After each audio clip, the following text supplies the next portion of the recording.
कृष्ण भगवान सर्वोच्च व्यक्तित्व हैं। कृष्ण सभी सुखों के स्रोत हैं और वे सभी कारणों के प्रमुख कारण हैं। कृष्ण हर उस चीज के स्वामी हैं जो चलती है और नहीं चलती है। कृष्ण हमारे मन या बुद्धि द्वारा कल्पना की जाने वाली किसी भी चीज से महान हैं। कृष्ण का कोई आदि, मध्य या अंत नहीं है। कृष्ण के रूप की कल्पना उनके अलावा कोई और नहीं कर सकता।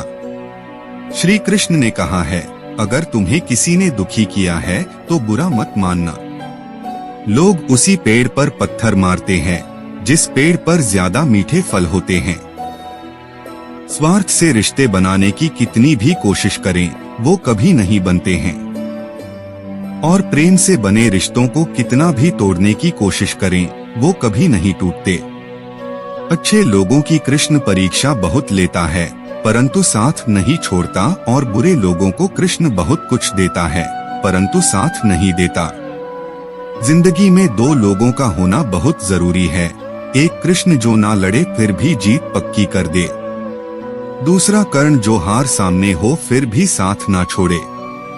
तू करता वही है जो तू चाहता है, होता वही है जो मैं चाहता हूँ, तू वही कर जो मैं चाहता हूँ, फिर होगा वही जो तू चाहता है।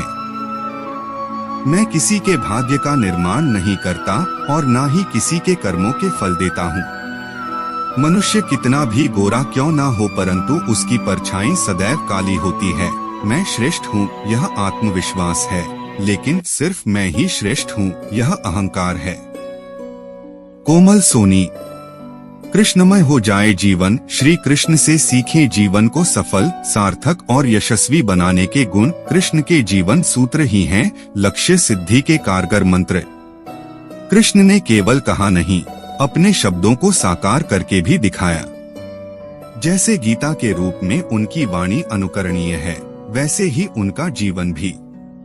कृष्ण ने सिखाया कि रिश्ते कैसे निभाए जाते हैं, अपने पूरे परिवेश को प्रेम से कैसे भरा जाता है और जीवन के उतार चढ़ाव का सामना मुस्कुराते हुए कैसे किया जाता है। इस जन्माष्टमी कृष्ण को पूजें और उन्हें अपने जीवन में उतारें भी। महाभारत के महानायक भगवान श्री कृष्ण मानव इतिहास में मनुष्यता के सबसे बड़े मार्गदर्शक हैं।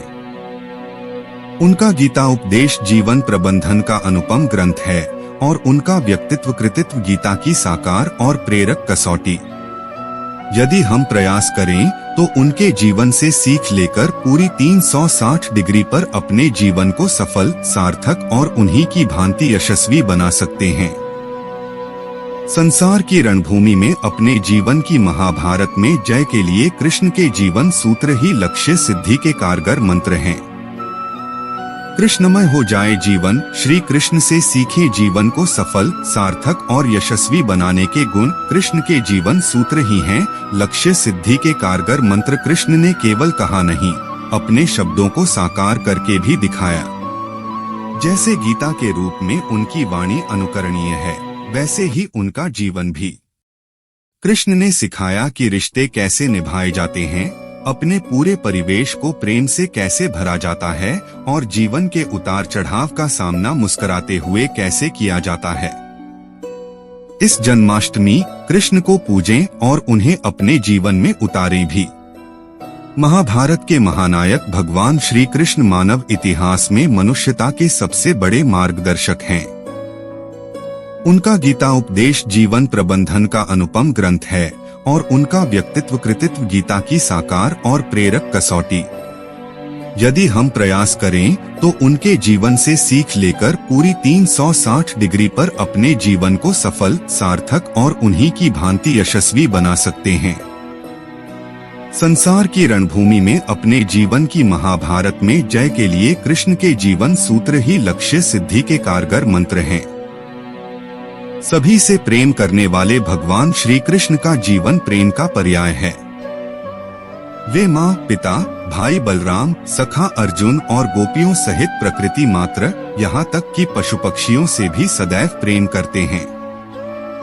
कवि रसखान ने कृष्ण के प्रेम को अभिव्यक्त करते हुए लिखा है कि शेषनाग, गणेश जी, शिव, विष्णु और इंद्र जिनकी महिमा का निरंतर गान करते हुए जिन्हें अनादि, अनंत, अखंड, अछेद व अभेद्य बताते हैं, वेद से नारद तक और शुकदेव से व्यास तक सारे ज्ञानी और साधक जिनके स्वरूप को जानने का प्रयत्न करते रहते हैं मगर जान नहीं पाते, ऐसे परम परमात्मा जब मानव रूप में श्री कृष्ण अवतार ग्रहण करते हैं तो ग्राम्य बालाएं महज एक दोना भर छाछ के बदले उनसे नाच नचवाती हैं और प्रेम के वशीभूत कृष्ण उनके समक्ष नाचने लगते हैं।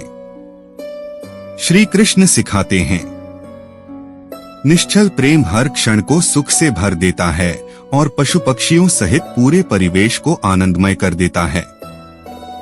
हर समय मुस्कुराने वाले श्री कृष्ण का समूचा जीवन संकट, संघर्ष और चुनौतियों की कथा है। उनका जन्म कंस के कारागार में हुआ। जैसे तैसे नवजात कृष्ण सुरक्षित गोकुल पहुंचाए गए मगर बड़े होने तक पूतना सहित अनेक राक्षसों ने उन पर घात लगाई। जरासंध के भय से उन्हें कुटुंब सहित मथुरा छोड़ द्वारका बसानी पड़ी। महाभारत का युद्ध हुआ जिसमें उनकी इकलौती बहन सुभद्रा के पुत्र अभिमन्यु की निर्मम हत्या हो गई। गांधारी ने कृष्ण को उनके कुलनाश का शाप दिया और कृष्ण की आंखों के सामने उनका सारा कुटुंब आपस में लड़कर मर गया। मतलब आदि से अंत तक बहुत कुछ अप्रिय व कष्टदायक घटा। बावजूद इसके कृष्ण की आंखों से कभी आंसू न निकले। हर प्रतिकूल परिस्थिति में कृष्ण सदैव मुस्कुराते ही रहे। ईश्वर होकर भी साक्षी भाव से दृष्टा बने, सब स्वीकारते हुए सहज बने रहे। श्री कृष्ण सिखाते हैं, जीवन में कितनी भी प्रतिकूल परिस्थिति क्यों न हो, उसका मुकाबला मुस्कुराते हुए ही करना चाहिए। स्त्रियों के कृतज्ञ और रक्षक। श्री कृष्ण स्त्रियों को मान देने व उनकी रक्षा करने में सदैव अग्रणी हैं। श्रीमद् भागवत पुराण के रास पंचाध्यायी में निर्मल प्रेम के लिए वे गोपियों के प्रति कृतज्ञता ज्ञापित करते हैं तो जन्मदात्री माँ देवकी के साथ ही पालन करने वाली यशोदा की कृपा को पल पल सादर बखानते हैं। वे भीम को प्रेरित कर स्त्रियों को बंदी बनाए रखने वाले जरासंध का वध कराकर बंदी स्त्रियों को मुक्त कराते हैं। सखी द्रौपदी के मान की रक्षा के लिए चीर बढ़ाने का चमत्कार करते हैं तो अपने भांजे अभिमन्यु की मृत्यु के बाद उसकी विधवा उत्तरा का दुख दूर करने के लिए उसके मृत जन्मे पुत्र परीक्षित को पुनर्जीवित कर देते हैं। गुरु सांदीपनी की पत्नी की आज्ञा पर खोए हुए गुरुपुत्र को वापस लाकर गुरु दक्षिणा अर्पित करते हैं और क्रोधित गांधारी के कुलनाश संबंधी शाप को भी सिर झुकाकर स्वीकार लेते हैं, इसलिए कि कृष्ण स्त्री की महिमा को जानते और मानते हैं। श्री कृष्ण सिखाते हैं, जिस समाज में स्त्री का सम्मान और उसकी रक्षा होती है वही मंगलमय उन्नति कर पाता है।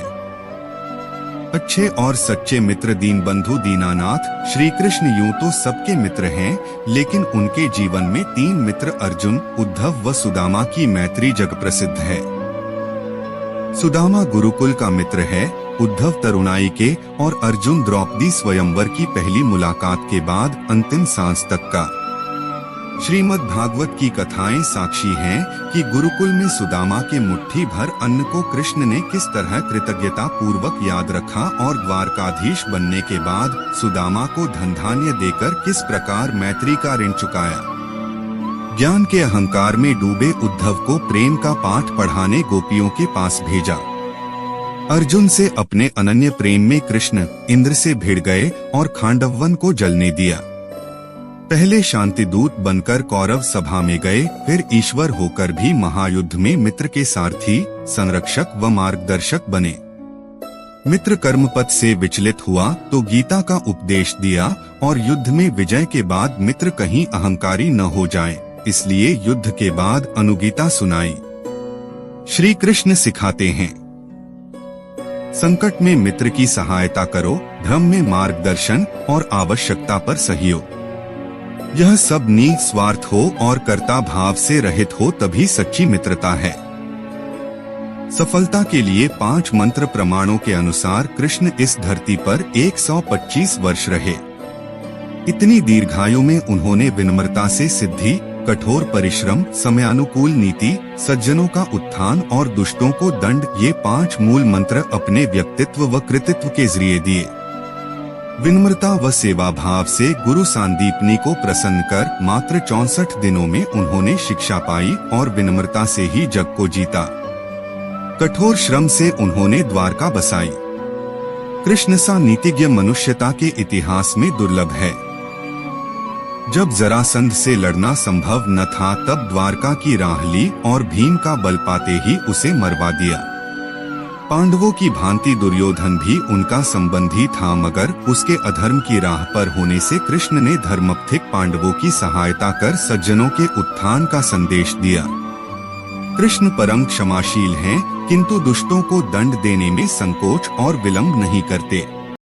बचपन में अनेक राक्षसों के वध के अलावा कंस, शिशुपाल, शाल्व से लेकर उनकी प्रेरणा से किए गए दुर्योधन, दुःशासन, कर्ण व शकुनी के वध उनकी इसी कल्याणकारी दंड नीति के उदाहरण हैं।